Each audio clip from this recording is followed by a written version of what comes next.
నేను కొత్త పదం పట్టినా ఇక్కడ. ఐఎమ్ వెరీ కాన్ఫిడెంట్లీ నర్వస్ అని. కాన్ఫిడెంట్లీ నర్వస్ అంటే నర్వస్. ఓకే, అంటే డిగ్రీ ఆఫ్ హిట్ ఏంటనేది, డిగ్రీ ఆఫ్ గుడ్ ఏంటి? Good, very good, excellent, fantabulous, theatre screens, blast, maybe అట్లాంటిది అనుకోవాలి. అట్లాంటిది అవుద్దా? బికాస్ నేను మీతోటి ఇప్పుడు అంటే సరే in front of camera, but personal గా మీతో మాట్లాడినప్పుడు కూడా మీరు 2-3 times నాతో అన్నారు like people have no clue what's coming their way అని. అంటే నాకు మోర్ దెన్ మేకింగ్ ఇదంతా we put in a lot of effort Siddhu, చాలా ఎఫర్ట్ పెట్టినాం. బట్ నాకు ఐడియా పరంగానే నాకు చాలా ఇష్టమైన పాయింట్ ఇది. యూజువల్గా మీకు కమర్షియల్ మెయిన్ స్ట్రీమ్ మూవీలో ప్రొటాగనిస్ట్ ఎప్పుడు మనుషులకి లేదా వ్యక్తులకి కాన్ఫిడెన్స్ ఇవ్వడానికి వస్తాడు, ధైర్యం చెప్పడానికి వస్తాడు ప్రొటాగనిస్ట్ ఎప్పుడైనా. కమర్షియల్ మెయిన్ స్ట్రీమ్ మూవీలో చూస్తే డౌన్ ట్రాడన్ పీపుల్లో నుంచి కానీ అందులో నుంచి కానీ వచ్చి వాళ్ళకి కాన్ఫిడెన్స్ ఇచ్చి ముందుకు తీసుకెళ్తాడు, ధైర్యం ఇచ్చి. వాళ్ళకి ధైర్యం అవుతాడు బేసిక్గా. కరెక్ట్. బట్ ఇదేంటంటే బాగా ధైర్యం ఉండే వాళ్ళకి భయం అవుతున్నాడు. బాగా ధైర్యం మితిమీరిన స్థాయికి వెళ్ళిపోతే వాళ్ళలోంచి ఒకటి వచ్చి లేదురా ఇంత ధైర్యం మంచిది కాదు లైఫ్లో, ఒక లెవెల్ ఆఫ్ ఫియర్ ఉండాలి మనిషికి. ఫియర్ అంటే నేను రెస్పాన్సిబిలిటీ అనుకుంటాను నేను. కరెక్ట్. ఇంకో విధంగా ఇప్పుడు మనం రెడ్ లైట్ ఉంది, ఆగాలి, అదో రకమైన భయమే. కరెక్ట్. మనం స్కూల్కి వెళ్ళాలి, నేర్చుకోవాలి, లేదా ఎగ్జామ్ రాయాలి, అదో రకమైన భయమే అది. So basically every person should have healthy respect towards fear. Okay, so correct. నాకు ఆ పాయింట్ బాగా నచ్చింది సిద్ధు. నాకు ఐ రియలీ, అంటే యూజువల్గా కమర్షియల్గా సినిమా చేసుకుంటూ పోతే మనం యాక్షన్ పెడతాము, బిల్డప్ షాట్లు, ఇవన్నీ ఇదంతా okay. But Shiva speciality of his movies is, తన మూవీస్లో మామూలుగా చూసుకుంటే చాలా మూవీస్లో కూడా ఒక మెసేజ్ ఉంటుంది. Feels very responsible for the society. కానీ అది ఏమైపోతుందంటే ఒక్కోసారి it becomes very preachy. Correct. So ఆ ప్రీచీనెస్ అవ్వకుండా చేయడమే శివాస్ స్పెషాలిటీ. రైట్. అందుకే I think he's excelled in that. Always very subtle. అవును.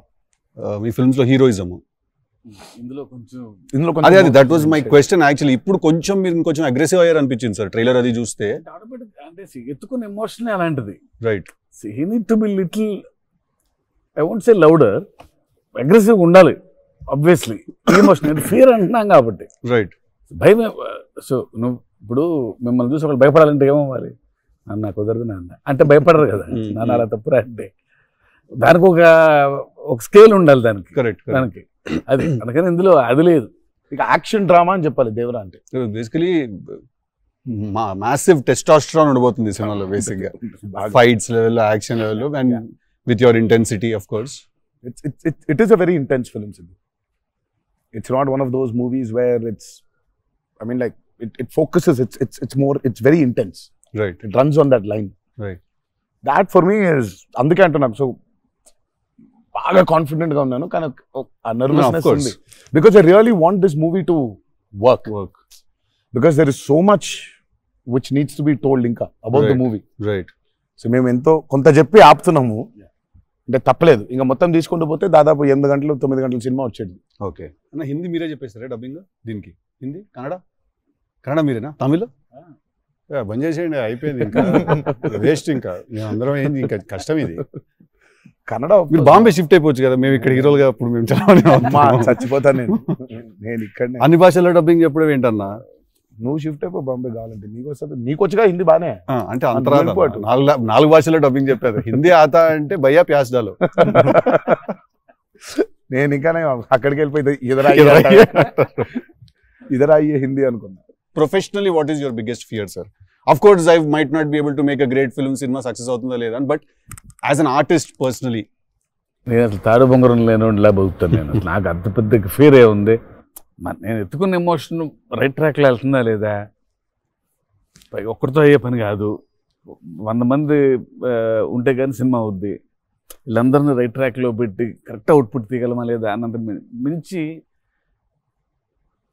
అసలు భయం అనేది లేదు అసలు. ఇంకా అసలు భయం ఛాన్సే లేదు, అదొక్కటే భయం. సో భయం ఎంత అవసరం అని సినిమా తీస్తూ సార్ భయం భయపడే ఛాన్సే లేదని చెప్తున్నారు సార్. అట్లుంటది కొరటాల శివ గారితో. I'm accountable. కరెక్ట్. నాకు ఇచ్చిన జాబ్కి అసలు ఆ ఒక్క భయం ఉంటే ప్రపంచంలో ఇంకెవరికి భయం అవసరంలా. ఆ ఒక్క భయం అడుగుతుంది. కరెక్ట్. ఇంకెందుకు భయం? So accountability. యా అదే కదా భయం అంటే. ట్రూ. నీకు పని ఇచ్చారు, నువ్వు ఆ పని చేసావు భయంతో, అమ్మో ఇది అవ్వకపోతే ఏంటనే ఒక భయం ఉంది. ప్రపంచం అంతా ప్రశాంతంగా ఉంటుంది ఎవడు పని అటు చేస్తే. పక్కనోడి పనుల్లో చేయి దూర్చి ఆయన ఇబ్బంది పెట్టి ఇది పెట్టి మనం చేయక ఇంతకు మించింది ఏముంది? ఎవడు పని అటు చేస్తే అసలు భయం ఉన్నట్టే మన ప్రపంచంలో అంతా. ప్రపంచం అంతా అంతేగా. నీ భయం ఏంటి? నా భయం అన్న ఇంటర్వ్యూ అనుకున్నంత గ్రేట్ గా రాదేమో అని భయపడుతున్నాను. విశ్వం చాలా కాన్ఫిడెంట్ ఉన్నాడు. అంటే వాడు హోంవర్క్ చేసాడు. క్వశ్చన్ అడిగిన అదిరిపోయింది. వాడు హోంవర్క్ చేసి వచ్చాడు. వాడు క్వశ్చన్స్ రాసుకుని నేను రాసిన 2-3 ఓకే రైట్ అని నాజే ఫ్యాన్ తెలుసుకోవాలని ఉంటుంది కదా. నిన్నేం భయపెడుతుంది? నాకైతే నేను ఆన్సర్ అయితే నేను నాకేం లేదన్న చెప్తే నీకేం భయం? నాకేం లేదన్న. నీకు లేదు భయం? అట్లుండాలి. అట్లుంటది. హెల్త్ అన్న, హెల్త్ గురించి భయపడతా అంతే. మరి ఉంది కదా. అంటే వాడికి దూరిన దాంట్లో నుంచి బయటికి ఎలా రావాలని భయం ఉంటుంది. భయం లేదు ఎవరికి లేదు. ఇతరులకు కూడా భయం ఉంటుంది. అంటే scariest thing for me is health అన్న. వేరే వాళ్ళు ఎవరన్నా కొంచెం సిక్కున్నా కూడా నాకు పాపం భయం అవుతుంటుంది. అది అన్నిటికంటే ముందు జాగ్రత్త. అది ఉంటే ఎట్లన్నా పోరాడొచ్చు అనిపిస్తుంది. సో హెల్త్ గురించి భయం అవుతుంది. That is answer. నీళ్ళు ఇంత డెప్త్ ఉందని ఎక్స్పెక్ట్ చేయలేదు నేను ఎక్స్పెక్ట్ చేయలేదు. నేను 7 కి ఫస్ట్ స్టార్ట్ అంటే 6:30 కల్లా ఉండలేకపోతానేమో ఇట్లాంటివి చెప్తాను అనుకున్నాను. పక్కనోడు హెల్త్ అప్సెట్ అయితే నాకు ఓకే. నో మ్యాటర్ వాట్ ఇదైతే నేను చేయ కెమెరా ముందు అనేది ఏమన్నా ఉందా అన్న నీకు? నేనా? ఇదైతే వెరీ వెరీ వెరీ ఇంపార్టెంట్. ఏదైనా నాకు రీజనింగ్ ఉండాలి. రీజనింగ్ ఉంటే ఏదైనా చేయడానికి రెడీ నేను, దేనికైనా. ఇది మాత్రం అందరు యాంకర్లు అడిగినట్టు రొటీన్ అడగాల్సి వస్తుంది కానీ అడుగుతున్నా. ఎట్లుందన్న రొమాన్స్ చేస్తున్నప్పుడు దేవరాల? ఎట్లుంటది? ఆయన అడగాలి. రొమాన్స్ రాసినప్పుడు ఎట్లుంటది? నేనైనా చూసేటోళ్ళం అన్న. చేసింది మీరు కదా, ఎట్లుండే అన్నగా బాగా అడుగుతున్నాడు అని అడిగాడు. గలీజ్గా అడిగింది. కాదు రొమాన్స్ ఎట్లుంటది చేసినప్పుడు ఎట్లుంటది అంటే, Do you have fear while doing intimate scenes? అట్లా ఇంటిమేట్ సీన్స్ ఏం లేవు కానీ ఫియర్ బండికి. బట్ దేవరా చూడడానికి మంచిగా ఉండే మాకు. ఏది పాటలు? పాటలోనే చూపించారు. సినిమాకి రావాలి మీరిని చూడాలంటే. అదో కొత్త రకమైన రొమాన్స్ రాశాడు ఈయన. మీరు అనుకుంటున్నట్టు రొమాన్స్ ఉండదు కానీ ఆ లోకంలో లెవెల్ రొమాన్స్ ఉండదు అంటారు. Correct correct.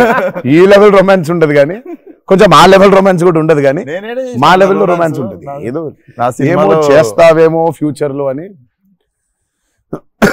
So it's nice. It will be good. Janhvi is phenomenal in the movie. చాలా చాలా ఐ మీన్ మేమైతే షాక్ అయిపోయాం. ఓ రోజు మరి ఆ అమ్మాయికి ఎట్లా వచ్చిందో తెలియదు కానీ ఒక 2 పేజీల డైలాగ్ రాసిండి నా అమ్మాయికి. సీన్ కూడా మొత్తం అమ్మాయిదే డైలాగ్ పోర్షన్ ఎక్కువ. వచ్చి అలా టపటపటపట చెప్పేసింది. నేను ఒక్క సెకండ్ అయిపోయి శివ కూడా షాక్ అయ్యాడు. ఈ అమ్మాయి ఏంటి ఇంత ఫాస్ట్గా చెప్పేసింది ఇలా అని. సరే ఎందుకని మంచిది ఓకే అనుకుంటే ఒకసారి చెక్ చేసుకుందాం అంటే నేను ఇక్కడ నుంచి వెనకాల నుంచి ఇలా అంటున్నాను, అద్దిరిపోయింది శివ ఓకే అనే అని. అసలు వెళ్ళిపోయింది మొత్తం. ఎక్స్ప్రెషన్స్, ఆ మధ్యలో పాజులు, మధ్యలో యాక్టివిటీస్ చేసుకుంటూ పక్కన లాంగ్వేజ్ ఇంకా గ్రిప్ దొరకని యాక్టర్కి అన్ని ఆ యాక్టివిటీస్తో చేయటం, ఆయనతో ఉండటం, ఆ పాజులు ఉండటం, ఆయన రియాక్షన్ మళ్ళీ పసిగట్టి మళ్ళీ మాట్లాడటం ఇంత కష్టం కదా. అర్థమైంది. Homework done.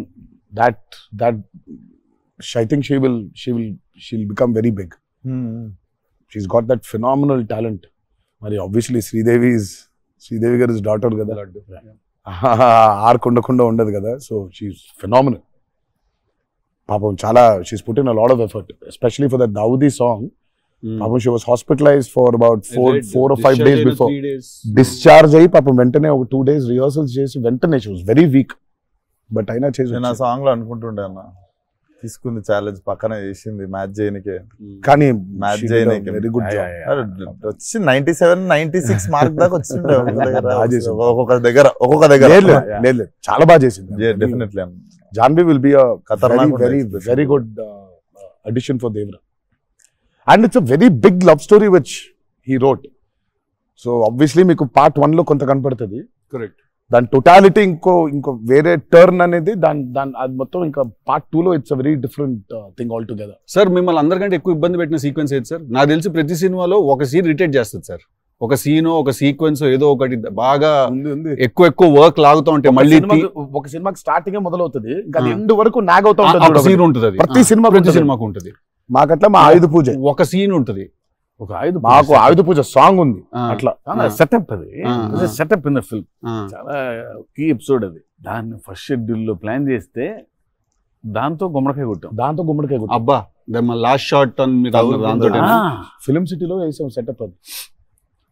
వర్షాలు పడిపోయాయి, అందులో సీన్ ఉంది, అందులో సీన్ ఉంది, ఒక ఫైట్ ఉంది, సాంగ్ ఉంది.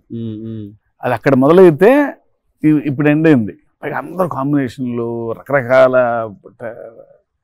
అంటే సార్ ఇది లాజిస్టికలీ చెప్తున్నారు, నేను అంటే క్రియేటివ్ గా బాగా సరిపోలేదు, మళ్ళీ రాయాలి, మళ్ళీ తీయాలి, మళ్ళీ రాయాలని అలా ఏదైనా ఇరిటేట్ చేసిందా మిమ్మల్ని? ఒక సీన్ ఆర్ ఒక సీక్వెన్స్ ఆర్ ఒక కుడ్ బి ఎనీథింగ్ అంతే అంత ఇబ్బంది పడింది. కానీ షూట్ అప్పుడే కొంచెం టైర్డ్ అయింది. వాటర్ సీక్వెన్సెస్ అప్పుడు నా షాట్ బాగుండాలి, వాళ్ళ కంఫర్ట్ చూడాలి, వాటర్ అనీవెన్గా ఉంటాయి, వేవ్స్, అందరు పోస్చర్స్ బాగుండాలి, సేఫ్టీ షాట్ పర్ఫెక్ట్ గా రావాలి. పదే తీయలేం కదా అది. బోట్లు ఆ బోట్లు ఉంటాయి కదా కాదా సాబు గారు చూడండి. ద గ్రేటెస్ట్ అసలు why did you win so many national awards? ఎందుకంటే ఆయన బోట్లు ఏదైతే తయారు చేసిండో దేవరకి, అంటే మేము స్టూడియోలో ఒక 200 feet by 150 feet water tank వేసినాం. ఇట్స్ అబౌట్ 5.5 feet డెప్త్ పెట్టి బోట్లు ట్రావెల్ అవ్వడానికి, మేజర్ యాక్షన్స్ తీయడానికి అంతా. ఆయన ద బోట్స్ హీ మేడ్ నిజంగా సముద్రం తీసుకొని వెళ్ళిపోవచ్చు. Okay, so the original functional pure functional boats. So ఆయన చేసిన బోట్స్ తో వీళ్ళని ఎక్కించాం. ఓకే, ఇప్పుడు ఒక 4 బోట్లు కావాలి. సో వీళ్ళందరూ వెళ్ళడానికి మనం ఏమనుకుంటాం, బోట్లు అంటే ఇప్పుడు తెప్పిస్తారు ఎక్కిస్తాం అనుకుంటాం కదా. సార్ తెప్పిస్తారు లేవు, మనం చేసేయటం అన్నాడు. సార్ బోట్ చేయటం ఏంటి సార్ అసలు, అది వేరే మెకానిజం కదా అంటే. అవును మెకానిజమే, బట్ ఫిజిక్స్ తెలుసు నాకు, సేమ్ మెకానిజం చేస్తాం అని చెప్పి బోట్లు తయారు చేశారు. వాటర్ లో పోవాలా కానీ వాటర్ లోపల రావద్దు, అదే మెకానిజం. ఇప్పుడు మనకు కార్ కావాలంటే కార్ తయారు చేయరు కదా, కార్ తీసుకొస్తాను షూటింగ్ కి, బట్ ఆయన కార్ తయారు చేసేస్తారు. ఆ షాక్ కదా అది, which is very friendly to shoot, friendly to act for actors. RRR లో ఒక ట్రామ్ ఉండింది. అవును, అదేమనుకున్నారు, అంబాసిడర్ కార్. అది అంబాసిడర్ కారు లోపల స్టీరింగ్ వీల్ పెట్టి చుట్టూ కట్టేసిన డబ్బా ఆయన. సో ఆ ట్రామ్ ముందుకు వెనకపోతుంటే మధ్యలో ఒక స్టీరింగ్ తిప్పుతున్నాడు. That's an ambassador car. Confident ఉంటారు ఆయన. ఓయా సార్ ఒక కార్ కావాలంటే జనరల్గా ఒక కార్ తీసుకొస్తాం ఎవరో వాళ్ళని అడిగి. బోట్ ఇమాజిన్ ఆన్సర్, సార్ బోట్లో చేసేద్దామంటే వీళ్ళని ఎక్కించడానికి చేసాం. ఓకే సరే, మన సముద్రం మనం కంట్రోల్ అంటే సపోజ్ ఈ ఫ్లోర్ అంతా సముద్రం మనం క్రియేట్ చేసుకున్నాం, వెళ్తున్నారు. షూటింగ్కి వెళ్ళాం గోవా వెళ్తే అక్కడ రంగుల బోట్లు, నా కలర్ బోట్లు కాదు అవి, నా ఓల్డ్ కొంచెం ఎర్తీ టోన్స్ బ్రౌన్ కలర్ బోట్స్, అలాంటి బోట్లు కావాలి మనకి. అక్కడ అన్ని రంగులు కొత్త, పైగా మోడర్న్ బోట్స్, ఫైబర్తో చేసిన బోట్స్, వుడెన్ బోట్స్ కాదు అవి. ఏంటంటే లేదు నేను మన బోట్ తీసుకొచ్చాం అన్నారు. సరే ఇది నిజమైన సముద్రం అండి, మనదేంటంటే దానికి బోట్ లాక్కొచ్చి మోటార్ ఒకటి పెట్టి బిగించేసి పద వెళ్దామంటున్నారు. వెళ్ళాము యాక్టర్లు తీసుకొని మరి ఈత వచ్చా సార్? కొంచెం ధైర్యం ఉంటుంది. మిడిల్ వచ్చేసి ఈ బోట్ తో అసలు probably has and one of the biggest assets for Devara. 3 cinema వచ్చినప్పుడు బ్యాక్గ్రౌండ్ స్కోర్ పెట్టుకుని ఫుల్ ఇంటుండే ఆ టైంలో Anirudh. And I was waiting, మీరు అనిరుద్ నేను పూజ అయినప్పుడు కూడా ఫుల్ హ్యాపీ అయిన ఉండే అరవింద్ సమేతకి. ఓకే ఫైనల్లీ మా విజువల్ మా స్పీకర్ 2 కలిసినాయి అనుకుంటుండే. But definitely when Anirudh came on board for this film I was the first person. పిచ్చగా వెయిట్ చేస్తుండే. నేను లిటరల్లీ మీది 5 AM అని ట్రాక్ ఏదన్నా ఉంటే 5:02 నేను ఆల్రెడీ ఇంటుంటా. వ్యానిటీలు ఉండు, షూటింగ్ లో పక్కకి అట్లా నడుచుకుంటూ వెళ్ళిపోయి ఇంటుండే. సో ఈవెన్ ఇప్పుడు మన ఇంటర్వ్యూ ముందు కూడా I was hearing red sea అనుకుంటా కూర్చుంటుండే. Beautiful background. I mean, he's killed it for this movie. Definitely theater la నిజంగా one more X factor అనుకుంటున్నా. అవును, no 101%. I mean ఇప్పటిదాకా తను whatever he's delivered for Devara has actually in a way చెప్పాలంటే మా visual కి whatever it is his audible which is the most important thing కదా. And he is the biggest asset for Devara. అంటే the kind of work, the background score he's done is phenomenal. X factor అనిపిస్తుంది అన్న భలే అనిపించింది నాకైతే నాకు basic గా trailer విన్నప్పుడు ఆ లాస్ట్ ఎస్పెషల్లీ ఆ షార్క్ వచ్చినప్పుడు ఆ వెనకాల అంతా నాకేంటో అరే ఒక పెద్ద వాల్ట్ డిస్నీ మూవీలో సింఫనీ పడుతుంది చూడు, లైక్ హాన్ జిమ్మర్, ఆ ఫీలింగ్ వచ్చేసింది నాకైతే. So he's definitely one day I think he'll definitely go up to that level of scoring an international movie like Rahman. Definitely నేను మొన్న కాంగ్ గాడ్జిలా చూసినప్పుడు కూడా అనిరుద్ అయితే బాగుండు అనుకున్నాను, బికాస్ సంబడి ఎడిటెడ్ ఆ కాంగ్ గాడ్జిలా సీన్ కి మాస్టర్ మ్యూజిక్ పెట్టి తీస్తే అసలు ఇట్ వాజ్ మోర్ యాప్ట్, ఇంకా ఎక్కువ ఇంపాక్ట్ ఉండే దానికి. అయితే డెఫినెట్ గా నాకు తెలిసి తను he will do it like Rahman garu చేసినట్టు మాత్రం వెళ్తాడు. He will definitely go international and I'm hoping it's with Devara. మీకు ఎప్పుడైనా ఈ ఫెనోమినన్ మీరు అబ్జర్వ్ చేశారా, వేర్ ఐదర్ మీరు జీవితంలో మాట్లాడింది మీ సినిమాలో జరుగుతుంది, ఆర్ మీరు రాసుకుని తీసిందో ఏదో మీ లైఫ్ లో తర్వాత రిపీట్ అవుతుంది? ఎప్పుడైనా జరిగింది అట్లాగా? మీరు అనుకుందో లేకపోతే మీరు బాగా మేనిఫెస్ట్ చేస్తుందో? ఇట్స్ ఎన్ థింగ్ అన్నట్టు మేనిఫెస్ట్ అనేది. నేనైతే చూసిన ఒకటే మేనిఫెస్ట్ జాన్వి. ఆ అమ్మాయి అనుకుంది చెయ్యాలని, ఆ అమ్మాయి ఎలా వచ్చిందో మాకు కూడా తెలియదు. అంటే మేము ఇంకా అప్పటికి రాస్తున్నాము, ఇంకా క్యారెక్టర్ రాస్తున్నాడు ఆయన, ఇంకా ఎవరిని అనుకోవట్లేదు. ఆ అమ్మాయేమో నేను చెయ్యాలని చెప్పింది. అసలు we weren't even in the space of okay ఈ అమ్మాయి అయితే బాగుంటుంది, ఈ అమ్మాయి అయితే బాగుంటుంది. ఫైనల్ గా డి డే వచ్చి ఇప్పుడు సరే మనం ఇప్పుడు హీరోయిన్ ఫైనల్ చేయాలని, కానీ ఇద్దరు నోట్లకి జాన్వి తప్ప వేరే మాట రాలేదు. అంతలా మేనిఫెస్ట్ చేసింది ఆ అమ్మాయి. కానీ నువ్వు ఇందాక చెప్పింది నువ్వే నాకు అర్థం అవట్లేదు. చెప్పింది జరిగింది, జరగబోయేది తెలుస్తుంది. కాదు మనం జీవితంలో ఇప్పుడు ఏదైనా మాట్లాడుకున్నా, ఏదైనా మనం కాన్వర్సేషన్ చేసినా, ఏదైనా అది అవుతుంది. అలాంటిది సినిమాలో జరగడం డేజావు లాగా ఉంటుంది అది. అంటే గుడ్ ఎక్స్పీరియన్స్ అయితే డేజావు, బ్యాడ్ అయితే డేజాపు. అండ్ మన సినిమాలో మనం రాసుకున్నది మనం ఆల్రెడీ షూట్ చేసేసి తర్వాత ఏదో మన లైఫ్ లో జరిగితే ఇదేంట్రా అని ఒక కంపారిజన్ డ్రా చేస్తాం కదా. యాస్టీస్ గా ఉండకపోవచ్చు, బట్ సిమిలర్ గా ఏదైనా. ప్రస్తుతానికైతే అవ్వలేదు, దేవుడి దయ వల్ల. నీకైందా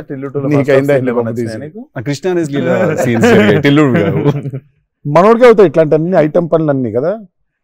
అదేలా నా పిలిచి మరి ఇజ్జత్ తీయండి. నేనే మరి అన్నా నా విశ్వాసం. నేను ఎంత చాలా క్రియేటివ్ క్వశ్చన్స్ అడుగుతుంటాను. బాడీ దొరకటాలు లేదు సార్, లేదు సార్. పాతి పెట్టడాలు లేదు సార్, లేదు. ముద్దు పెట్టడాల వరకు అయి ఉంటుంది. సెలవు దేవరా, సరే కొంచెం దేవరా చేసిందంతా చేసి మళ్ళీ లాస్ట్కి దేవరా. 27 September release. ఇంకేముందన్నా చెప్పండి, బాగా కష్టపడిన సీక్వెన్స్ ఏది? మీరు బాగా ఇరిటేట్ అయిపోయి కోపం వచ్చి కాదు కానీ ఇరిటేట్ షూటింగ్ నేను రాను ఇంకా నేను అదే చెప్పబోతుంటే మధ్యలో ఆపిండు. నీ మ్యాటర్ లోకి వచ్చి ఆ మేనిఫెస్టేషన్ నువ్వు వచ్చినావు, మళ్ళీ ఆయన అక్కడి నుంచి అక్కడ డ్రై లైఫ్, నువ్వు హైలైట్ లైఫ్ డ్రై లైఫ్ లో వెళ్తుంది ఇక్కడ మొత్తం. అది అట్లా కాదు, కరెక్ట్. ఎక్కడ ఉన్నాం? గోవాలో ఫ్రస్ట్రేషన్ వచ్చేసి బీపీ పెరిగిపోయింది. నాకేందంటే అది నువ్వు అన్నావు కదా మేనిఫెస్టేషన్, ఇట్లాంటివి గలీజ్ పనులైనా అయితే నాకు వేడి చచ్చిపోతున్నాము, సముద్రంలో అలా నవ్వుకుంటూ ఉండాలి, కానీ వేడి దొబ్బేస్తుంది. అంటే ఇంకా పైన అట్లా లిట్టలు కట్టుందంటే వర్షం, ఇక నిప్పుల వర్షం కురిపిస్తుంది సూర్యుడు పైకి. అట్లా కూర్చుని పక్కనే ఒక రూమ్ పెట్టిండ్రు, ఏసీ ఉంది అందులో. శివా పోతా, ఇంకా ఒక్క షాట్ అన్నా పోతా, నేను చచ్చిపోయేలా ఉన్నాను, నేను చచ్చిపోతా, నాకు ఒక్క సెకండ్ నిజంగా ఇంకా అబ్బాయి ప్రంతి పిల్లలు ఏమైపోయింది, నా జీవితం ఏంది, నేను చచ్చిపోతానా అని అయిపోయింది. ఓకే అన్నారు. ఇక అక్కడే లుంగి ఇట్లా తీసి, అఫ్కోర్స్ షార్ట్స్ ఉన్నాయి, ఆ షార్ట్స్ తో పరిగెత్తిన లోపలికి పరిగెత్తి వెళ్ళి తలుపు అట్లా వేసుకోగానే ఒక్క సెకండ్ చల్లగా ఉండింది. బతికినాన్రా అని చెప్పి ఆ తలుపు వేసి అట్లా బెడ్ మీద అలా పడ్డాను, కరెంట్ పోయి. సారీ నవ్వద్దు, నీ కష్టం పగవాడికి కూడా రాకూడదు, మీకు కూడా రావద్దు. నిజంగా నాకు కరెంట్ పోయి నేను ఇంకా ఫోను, అమ్మ కరెంట్ పోయింది, ఇంటి దగ్గర జనరేటర్ లేదా, దరిద్రం చూడు. కరెక్ట్ గా ఆ రోజే నిన్న ఆడు జనరేటర్ పాడైపోయింది. ఇప్పుడు బయటికి వెళ్తే ఒక టార్చర్, లోపల ఉంటేమో అవనైపోయింది ఇది.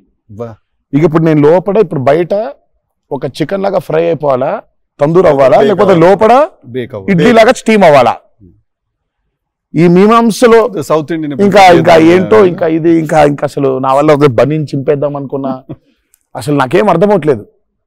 ఎందుకు జరుగుతుంది ఇట్లా ఎందుకు Why? ఎందుకు ఇలా నేనేం పాపం జరుగుతుంది? అసలు నేనేం పాపం చేశాను? ఇలా జరుగుతుంటే ఒక అరగంట పోయింది, 40 నిమిషాలకి కరెంట్ వచ్చింది. 40 నిమిషాలకి కరెంట్ వచ్చింది, షార్ట్ రెడీ అన్నారు. సరే ఇప్పుడు ఇప్పుడు నేను చెప్తా, ఇంకా అవ్వలేదు. ఇప్పుడు ఇది ఎంతసేపు అవుద్ది వేడి, ఇది చల్లబడాలి కదా, ఇది చల్లబడే లోపు టైం లేదు. ఇది చల్లబడాలంటే ఆ రూము ఆ పర్టికులర్ మూమెంట్ లో ఈజీగా 15-20 నిమిషాలు పడుతుంది. ఈ లోపు షార్ట్ రెడీ అన్నారు. సరే షార్ట్ రెడీ కదా అని చెప్పి మూసిన కర్టన్ ఇట్లా తెరిచిన, షార్ట్ రెడీ కదా శివ ఎక్కడున్నాడని చూద్దామని. ఈ కర్టన్ ఇట్లా తెరిచేసరికి ఈయన రాజసుందర మాస్టర్ పరిగెడుతున్నారు నా రూమ్ వైపు. నాకు అర్థం కావట్లేదు వీళ్ళు దేనికి ఇట్లా పరిగెడుతున్నారని. అక్కడ చల్లగా ఉంది వద్దాం ఏమన్నా. వచ్చిన తర్వాత చూస్తే అప్పుడు ఆయన చెప్తాడు స్టోరీ ఏంటో. సార్ మాది వేరే, అందరం కలిసి భోజనం చేస్తున్నాం, ఆ చెమటలతోనే ఇది అయింది, కరెంట్ లేదు, బయట కాలిపోతుంది, టెంట్ లో కూడా బ్లాక్ క్లాత్ టెంట్లు అయ్యి తగులుతుంది, అసలు వేడి ఇటు నుంచి వస్తుంది. అలా ఉంది. మాదేంటి హీరో రూము, ఏసీ కట్టెలు వేసి ఉన్నాయి, లోపల జరిగే టార్చర్ ఇలాగా ఉందేమో అనుకుంటున్నారు మీరు అక్కడ. ఆ చిన్న దూరితే ఏదో అని. సరే కాసేపు రిలాక్స్ అవుతున్నారేమో, కట్టెలు వేసి ఉన్నాయి, ఇప్పుడు వెళ్ళి డోర్లు కొట్టి మరి తుఫాన్ వచ్చినట్టు బయట బాగోదులే అనే ఫీలింగ్ లో ఉంటే వీళ్ళిద్దరు అట్లా వెయిటింగ్, ఇట్లా ఇద్దరు అలా వెయిటింగ్, కర్టెన్ ఎప్పుడు తెరుస్తాడా అర్థమైంది. చిన్న ఉన్నారు, చూస్తున్నారు మనల్ని, పరిగెత్తుదాం లోపలికి ఏసీ కోసమని. వచ్చాడు ఎక్కడికన్నా చచ్చిపోతున్నా అన్న, అయిపో అవ్వట్లేదండి, ఇక్కడ కూడా అట్లాగింది పరిస్థితి, ఏం పెద్ద లేదు, రండి ఇదే ఇంత వేడిగా ఉంది అన్నాడు. ఐ థింక్ మనం ఆ పేపర్ మీద రాసుకుని సెట్కి వెళ్ళి కెమెరా అంతా పెట్టిన తర్వాత కూడా we are all waiting to stumble upon one moment of honesty in that take. నా journey it's the same thing every day for every movie. మీకే తెలియదు మీరు అలా చేస్తారని? తెలీదు. అక్కడ కరెక్ట్ గా వెళ్ళే ముందు ఒకటేదో దొరుకుద్ది. కరెక్ట్. ఇప్పుడు మామూలుగా దేవరాలు ఉంది, వర ఎలా ఉండాలో ఒక ఐడియా ఉంది, ఇప్పుడు దేవర ఎలా ఉండాలో దొరకట్లేదు నాకు. సో నాకు అర్థం అవ్వట్లేదు, అంటే ఇప్పుడు ఎలా ఉండాలి, బాడీ లాంగ్వేజ్ ఎలా ఉండాలి ఏంటని చంపుకు తిన్నా శివనే. కాచివా ఏం శివ నాకేం అర్థం అవ్వట్లేదు, ఏదో చెప్పంటే అబ్బా మీకు వచ్చేస్తుందిలే నిలిపాడు.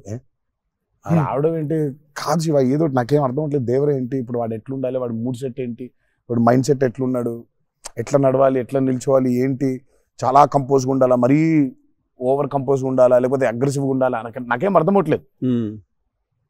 ఫైనల్గా I just felt that okay ఇప్పుడు నేను I don't know, I just place Abhay or Bhargav there. Scene ఏంటంటే కొడుకుతో సీన్ ఉంది అక్కడ, ఇప్పుడు నేను ఎట్లుండాలి అనేది నాకు అర్థం అవట్లేదు. సో ఇమ్మీడియట్ గా I just felt that okay అసలు ఇది అంతా కాదు, దేవరాజ్ అ ఫాదర్ కదా, ఆ ఫాదర్ ఇన్స్టింక్ట్ తెచ్చాయి ఫస్ట్. రైట్. కొడుకుతో ఎట్లుంటున్నాడో తెలిస్తే సమాజంతో ఎట్లుంటున్నాడో అర్థమైపోతుంది. కరెక్ట్. అలా దొరికింది. బట్ ప్రతిసారి అదే కాదు. One of the most intense Devara character ఫాదర్ది. I definitely will say that. Definite గా పర్ఫార్మెన్స్ లో మీకు అగ్రెసివ్నెస్ కనిపించదు అట్లా, అంటే nature of Devara is not that. కానీ సముద్రం అంతా డెప్త్ లో భారం మోసే క్యారెక్టర్ అది. So philosophically aggressive. Yeah, very right. Philosophically is very aggressive and regal. అదే అగ్రెసివ్, ఆ రీగల్నెస్ ఉంటుంది, but is very philosophically aggressive. Right. Because అంత అంత అంత భారం మోస్తున్నాడు యాక్చువల్గా. కొంచెం ఆ వాజ్ డిఫికల్ట్ బికాస్ ప్రతిసారి అది కనిపించాలి. సార్ అన్ని అన్నవేనా వెపన్స్? టెక్నికల్ గా ప్రొడక్షన్ ఆబ్వియస్లీ ఈ చివరిది ఆయనదే, మిగిలిన కూడా వాడేశారు. అది సైఫ్ గారిదా సార్? అది అసలు అందరూ ఉన్నాయి అందులో, అందరూ ఆయుధాలు ఉన్నాయి దీంట్లో. ఈ ఆయుధాలు నేను సంగతి నేను ఇప్పుడే ఆయుధ పూజ నాకు చాలా కనెక్ట్ అవుతున్నాయి సార్. అన్ని ఆయుధాలేగా, వి ఆయుధం అన్ని ఆయన ఆయుధాలు. ఎందుకంటే వీళ్ళు ఆయన క్యారెక్టర్స్ రాసినప్పుడు అసలు ఈ వరల్డ్ లో ఉండే మనుషులు ఎట్లుంటారంటే there is no deity worship లేదు. రైట్. వాళ్ళు పూజించేది వాళ్ళ ఆయుధాలని. So they worship their weapons which are coming from తరతరాల నుంచి వచ్చే ఆయుధాలని పూజిస్తారు వాళ్ళు. సో డేటీ వర్షిప్ లేదు వాళ్ళకి. ఓహో, ఓకే. ఆయుధాలే కులం లేదు వాళ్ళకి, ఒక మతం లేదు, అసలు భయం అసలే లేదు. అదే ట్రైలర్ లో రాసింది. అంటే బట్ అసలు సో అందుకే వాళ్ళ weapons are very very very important. Why is it so important అనేది వీళ్ళు యాక్చువల్లీ ప్రాబబ్లీ సినిమా చూసినప్పుడు ఆ ఎండ్కి ఒక డైలాగ్ ఉంటుంది. ఆ డైలాగ్లో కూడా దాన్ని బాగా ప్రొఫిస్కేట్ చేశారు, చాలా ఇంపార్టెన్స్ క్రియేట్ చేశారు దానికి, ఆయుధ పూజ అనే దానికి. పొద్దున్న లేస్తే ఆయుధాలను పూజించి ఆయుధాలు వాడే వాళ్ళకి ఇక ఏం భయం ఉంటుంది? చేతిలో ఒక ఆయుధం పెట్టుకుని వాళ్ళు భయపడరు కదా, ఆయనే ఒక ఆయుధం వాళ్ళగా. కరెక్ట్. ఇప్పుడు కార్పెంటరీ చేసే వర్కర్స్ కి ఆ కార్పెంటరీ టూల్స్ దేవుళ్ళ లెక్క. కరెక్ట్. లైవ్లీహుడ్. సో మనం బేసిక్ గా ఎప్పుడు కూడా అట్లాగే ఉండేవాళ్ళం. మనం ఆయుధ పూజ అందుకే ఉండేది. ఆయుధ పూజ అందుకే మన పనిముట్లు ఏవైతే ఉన్నాయో అందుకే మనం కార్లకి మొక్కుకుంటాం, కార్లకు పూజ చేస్తాం, మనకి లైవ్లీహుడ్ అని. సో వాళ్ళకి ఆయుధాలు లైవ్లీహుడ్. సో ఆయుధాలే లైవ్లీహుడ్. కాన్సెప్ట్ లెవెల్లోనే వైలెంట్ ఉన్నారు వీళ్ళు. ఎగ్జాక్ట్లీ. నాకు తెలిసి ఆయనకు తెలిసినట్టు పాజెస్ ని వాడడం sir. He uses pauses like brilliant గా వాడతారు. ఎక్కడ మామూలుగా డైలాగ్ తర్వాత డైలాగ్ చెప్పాలి అన్నది ఒకటి మైండ్ లో ఉండి చెప్పుకుంటూ వెళ్ళిపోతుంటారు. బట్ నేను ఇంతసేపు కొంతసేపు ఏం చెప్పాను నేను అని చెప్పి పాజెస్ చాలా బాగా వాడతారు అన్న మీరు. రియల్లీ మర్చిపోయిన వెంటనే ఏంటంటే వేరే యాక్టర్ ఆర్టిస్టిక్ పాజ్ ఇచ్చి అలా పక్కకు ఒకసారి చూసి చెప్పరా ఏడి ప్రాంప్టింగ్ కోసం వేరే అంటే మొదటి నుంచి చెప్పాలి. మర్చిపోవడం అనే డైలాగు నువ్వు నాకు తెలిసి అడగొచ్చు ఎక్కడన్నా కానీ అక్కడ 3 పేజీలు 4 పేజీలు చేసే కామెడీ కూడా చేయనీడంటండి. ఫన్ కావాలన్నారు ఇంటర్వ్యూలో, నేనేదో ఫన్ చేస్తున్నాను. అక్కడ నచ్చట్లేదు అన్నమాట. మన ఇద్దరు ఫ్రెండ్షిప్ జెలసీ వస్తుంది. ఆ రోజు కూడా గుర్తుందా? మా ఇద్దరు ఫ్రెండ్షిప్ మీద జెలసీ ఉంది. ఓ రోజు ఇద్దరం కలిసాం. మనది టిల్లు 2 కి ప్రీ రిలీజ్ సక్సెస్ ఫంక్షన్ కి వెళ్తున్నాను, పిలవడానికి వచ్చాడు, ఉన్నాడు అక్కడ, మాట్లాడుతున్నాను. మాట్లాడిన తర్వాత విశ్వక్ గుర్తొచ్చాడు. విశ్వక్ ఫోన్ కొట్టా. విశ్వక్ ఎక్కడున్నావు అంటే, అన్న ఇక ఈయనే ఉన్నా ఆఫీస్లో. అంటే మీరు ఎక్కడున్నారు? నేను ఆఫీస్లో ఉన్నా. సిద్ధు ఉన్నాడు ఇక్కడ అంటే, నాకంటే ముందు ఆయన్ని పిలిచినవాళ్ళే అన్నా నువ్వు అంట. నేను పిలవడమే చిచ్చి. మనం బాగా ఉక్రోషం, జెలసీ. అందుకే ఇప్పుడు జెలసీ ప్రదర్శిస్తున్నాడంట. కామెడీ కూడా చేయనివ్వట్లేదు. నా బ్రాండ్ ని డౌన్ చేయడానికి ట్రై చేస్తున్నాడు సార్. నేను పైన పాజుల గురించి బ్రహ్మాండంగా మాట్లాడుతున్న డైలాగ్ మర్చిపోయినావు అంటే ఆయన జాపనీసే మర్చిపోలేదు. అంటే మనకు అనిపించింది మాట్లాడడం కాదు కదా, అక్కడ ఉన్నది కదా మాట్లాడాలి. నాకేమో ఐ మీన్ డైలాగ్ చూస్తున్నప్పుడు కొన్ని ఐ థింక్ ఇట్స్ అంటే every actor is very natural. విశ్వ నాకు కొంచెం అనిపిస్తుంది అట్లా, అక్కడ ఇక్కడ కొంచెం అలా ఉంటే బాగుంటుందేమో అనే ఇన్స్టింక్టివ్ అనుకోవడం చేయడమే. నాకు అసలు డైలాగే లేకుండా మీరు ఇరగ్గొట్టేసిన సీన్ నాకు one of the favourite. Aravind Sametha కార్లో సీన్. అది ఎప్పుడన్నా నార్మల్ గా జస్ట్ అది పెట్టుకొని చూస్తుంటా అప్పుడప్పుడు. It's one of the brilliant pieces. మీరు చాలా చేసిరు, చాలా సినిమాలు చాలా చేసిరు. That is one of my favourite scene. I show నాకు తెలియనోడు ఎవడన్నా, వేరే భాషోడు, ఇంగ్లీష్ వాడు ఎవడన్నా కనిపిస్తే నేను చూడు మా యాక్టర్ ఒక సీన్ చూపిస్తాను నీకు అని చెప్పి పెట్టి చూపించే సీన్ మీద ఫస్ట్ అదే. నేను it doesn't have a language కదా, సో డైరెక్ట్ చూపిస్తాను నేను. అది అన్న మీరు క్యారెక్టర్ లోకి వెళ్ళిపోతారా లేదా మధ్యలో కలుస్తారు? Do you meet the character in the middle or you become the character fully? I think I would, అంటే if me and the character don't meet, it won't take off. It won't take off. ఇప్పుడు శివ గారి character రాసిందే ఎన్టీఆర్ ఎట్లుంటాడని. Correct. So obviously it has to be me meeting that character. So there needs to be a little bit of me and that. Correct. Midpoint. Or rather I would say that I think it's more of me than that.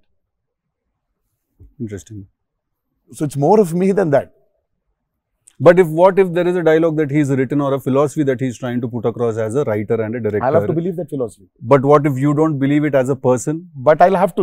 Then he has to make me believe in it. Make you believe in it. So he has to make me believe in it. So he has to actually teach me why that philosophy is so important. లక్కీగా నాకు అది ఇప్పుడు నాకు అది తగ్గలేదు. ఎందుకంటే